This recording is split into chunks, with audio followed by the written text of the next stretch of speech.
Bienvenue à tous, Paris-Saclay Le Mag, c'est votre magazine sur toute l'actualité du territoire. Cette fois-ci, on vous emmène à Saint-Quentin en Yvelines où se sont déroulés les championnats du monde de cyclisme sur piste. C'était juste derrière moi au Vélodrome National. 7 médailles pour la France, dont 5 en or, un succès sportif et populaire. Saint-Quentin en Yvelines, c'est aussi son théâtre. Nous avons rencontré son tout nouveau directeur, Lionel Massetta. Vous découvrirez aussi Safran Tech, nouveau centre de recherche et de technologie du groupe. Il vient tout juste d'être inauguré sur le plateau de Saclay, à suivre les précisions de son directeur Stéphane Cueil. Paris-Saclay, un pôle d'excellence qui veut se faire connaître, d'où sa participation à Techinov, le rendez-vous B2B de l'innovation. Paris-Saclay a présenté ses 5 clusters industriels dans des secteurs stratégiques. Enfin, toute l'actualité en bref et en images, c'est dans l'agenda à la fin de cette émission. Saint-Quentin en Yvelines à la une des médias du monde entier. Le Vélodrome National a accueilli les championnats du monde de cyclisme sur piste.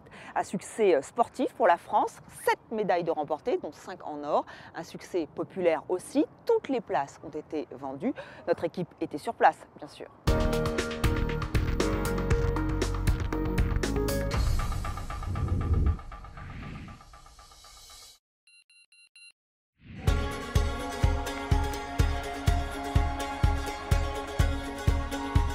Depuis notre arrivée à Saint-Quentin en Yvelines, eh bien, les partenaires viennent à la fédération en se disant voilà une fédération qui a de la crédibilité, qui a des résultats sportifs. On l'a vu, 5 médailles d'or l'année dernière dans l'ensemble des disciplines olympiques en élite.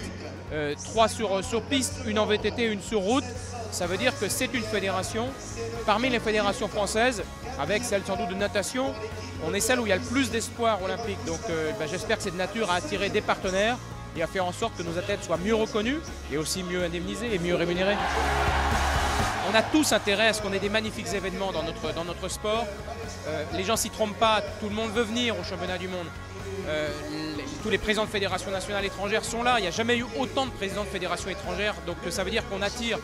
Il y a un engouement autour de ces championnats du monde sur piste qui va largement au-delà de la compétition en elle-même, mais qui montre l'élan globalement de notre fédération.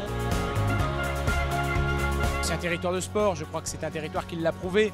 2 fédérations majeures, le cyclisme et le golf ayant leur siège ici, ayant leur lieu de pratique, le golf national et le vélodrome national, ça en fait forcément un territoire qui rayonne à l'international et qui est prêt pour cette belle aventure.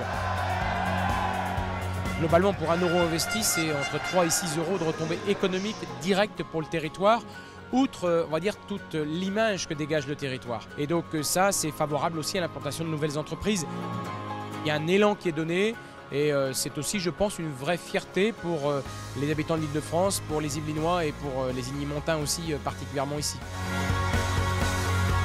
L'idée, c'est que notamment sur le BMX, sur le VTT, et sur le cyclisme sur piste, eh bien, tout puisse se passer à Saint-Quentin en Yvelines, dont on voit bien l'investissement qu'il y a eu en faveur du cyclisme et qui doit pouvoir trouver son aboutissement dans l'aventure olympique Paris 2024.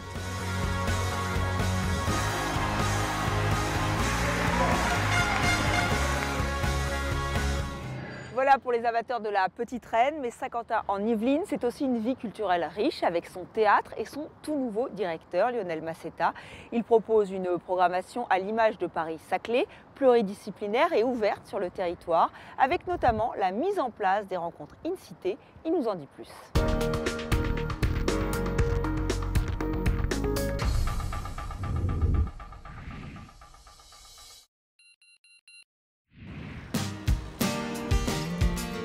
Ce qu'il y avait d'extrêmement intéressant avec la scène nationale de Saint-Quentin, c'est d'une part ce lieu lui-même et le travail qui est fait, mais c'est également son positionnement sur un double territoire, le territoire de l'agglomération, mais également le territoire Paris-Saclay. Donc ça conjugue aussi 2 envies. L'envie d'une part de continuer à renforcer ces liens artistiques avec le territoire de l'agglomération, mais également de développer toute une partie du projet, des partenariats avec un des acteurs essentiels de cet ouest de l'Île-de-France, qui est bien entendu le cluster Paris-Saclay. Dans ce que nous souhaitons mettre en œuvre, il y a ce que j'ai intitulé les rencontres in-cité. Les rencontres in-cité, qu'est-ce que c'est? C'est chaque saison réfléchir à une thématique précise Et cette thématique, la traiter avec plusieurs entrées. Des entrées qui sont artistiques, ça c'est nécessaire, c'est indispensable parce que c'est une scène nationale, c'est une scène qui est consacrée à l'art. Mais comment est-ce qu'on peut arriver à proposer d'autres entrées, des entrées qui seraient scientifiques, des entrées technologiques, des entrées qui relèveraient de la sociologie, de l'histoire, de la philosophie. Donc comment mettre tous ces acteurs ensemble au service d'une thématique et comment la traiter de façon la plus globale, la plus contradictoire aussi possible. On peut conjuguer art et science, on peut conjuguer art et technologie, ce sont des sujets un tout petit peu différents. Mais en tout cas, je pense qu'il y a des approches communes. Et ces approches communes, c'est la créativité. Que l'on travaille dans des laboratoires de fabrication, que l'on travaille sur un plateau théâtre, dans tous les cas, on doit faire appel à une créativité, à une vraie liberté. Donc je pense qu'il y a des rapprochements qui sont très clairs à faire entre ces méthodologies de travail et peut-être même des processus de travail qui sont communs et qui trop souvent s'ignorent, quoique je pense que pour les artistes qui ont une trentaine, une quarantaine d'années, qui sont nés avec ces réflexions-là, qui sont inscrits dans le monde et dans les évolutions technologiques, ces questions sont tout à fait naturelles. Parmi les temps forts de la rentrée, l'inauguration de Safran Tech, nouveau pôle d'excellence de votre territoire. Ce site sera le fer de lance de la recherche, de l'innovation du groupe Safran. Il accueillera 300 chercheurs et ingénieurs, des hommes et des femmes venus de tous horizons.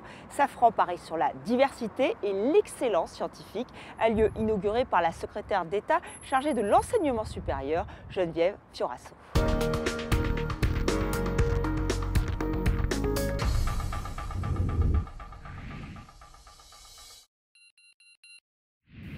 Le projet Paris-Saclay est d'ores et déjà structuré autour de nombreuses institutions d'enseignement supérieur et de recherche, et le nouveau centre de Safran vient renforcer la composante entrepreneuriale et industrielle de ce plateau, aux côtés de sociétés comme Dassault Systèmes, Air Liquide, à laquelle Lucent ou encore Thales, mais aussi aux côtés de pépinières de start-up qu'il sera tout à fait important de développer encore davantage.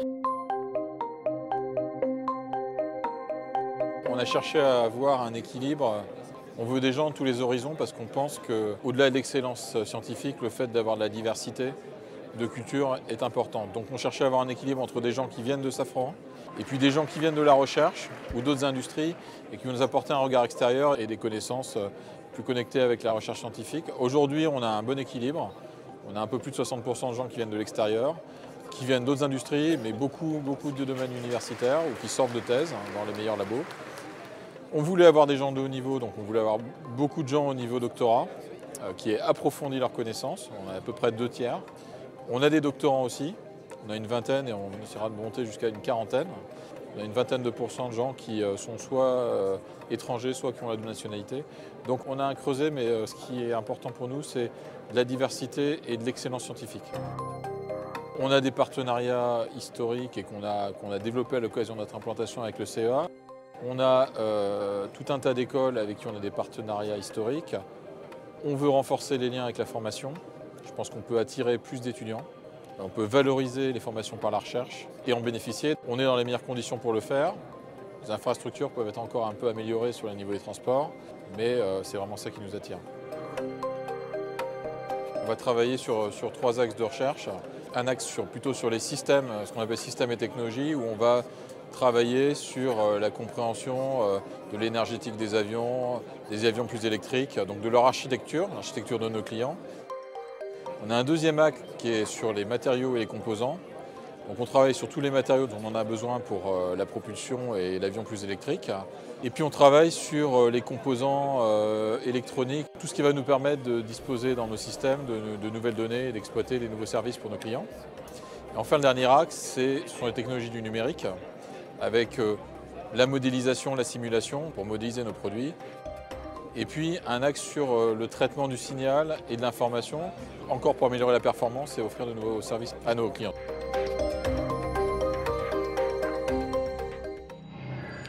Être un pôle d'excellence, c'est bien, le faire savoir, c'est encore mieux. D'où la présence de Paris-Saclay à TechInnov, le rendez-vous B2B de l'innovation, l'occasion de présenter les 5 grands clusters de Paris-Saclay et de faire un zoom sur 3 d'entre eux. Sanofi, Alcatel et Alstom GIE ont accepté de participer à une table ronde. Tout de suite, les précisions de Patrick Chen, directeur du développement économique de l'établissement public Paris-Saclay.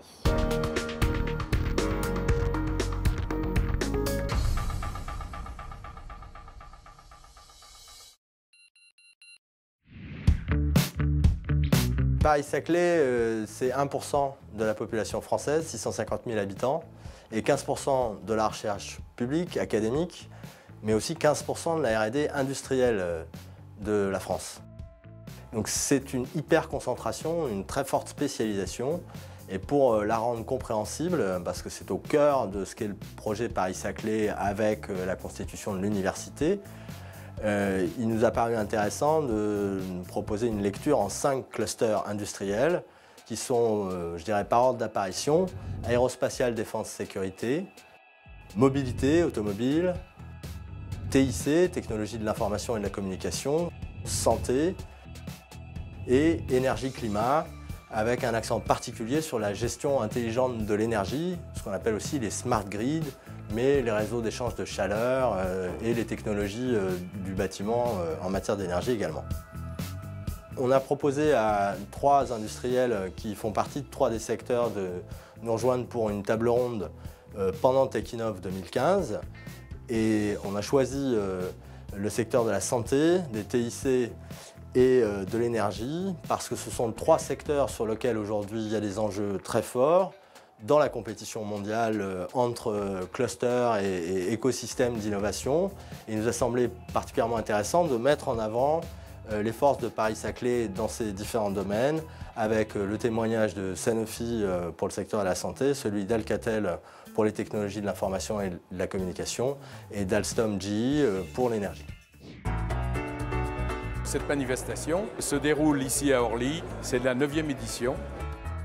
L'intérêt, c'est de réunir sur ce même endroit plus d'une centaine de grands comptes, donneurs d'ordre, plus d'une centaine de laboratoires qui permettent donc d'accéder à ces PME, de leur permettre d'accéder à de la recherche et du développement.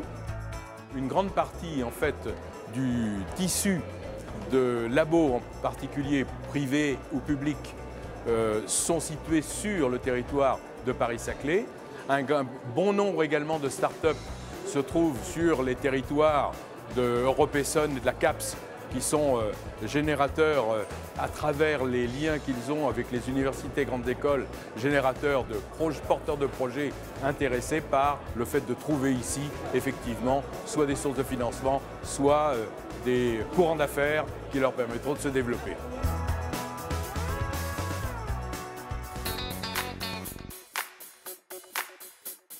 Et maintenant, comme promis, notre agenda, tous les événements à ne pas rater dans les semaines qui viennent. Réservez déjà votre 5 mars pour la journée entrepreneuriat étudiant Paris-Saclay. Ça se passe à l'ENSTA Paris Tech. 150 étudiants entrepreneurs de l'université Paris-Saclay y participent. Laissez-vous convaincre par leur projet et qui sait, vous allez peut-être y participer. Autre date à inscrire, celle du 14 mars avec la journée des Masters de l'université Paris-Saclay. C'est toujours à l'ENSTA Paris Tech. Venez découvrir l'offre de formation en Masters ainsi que les écoles doctorales. Une offre toujours aussi diversifiée et simplifiée. Enfin, sachez que l'établissement public Paris-Saclay organise des comités de suivi de chantier sur les quartiers de l'école polytechnique et du Moulon. Ce sera les 16 et 17 mars. Pour plus d'informations, une seule adresse, epps.fr. Paris-Saclay le MAG, c'est déjà terminé. On se retrouve très vite pour faire un point sur toute l'actualité de votre territoire. D'ici là, vous pouvez voir ou revoir cette émission sur notre site epps.fr. À très vite.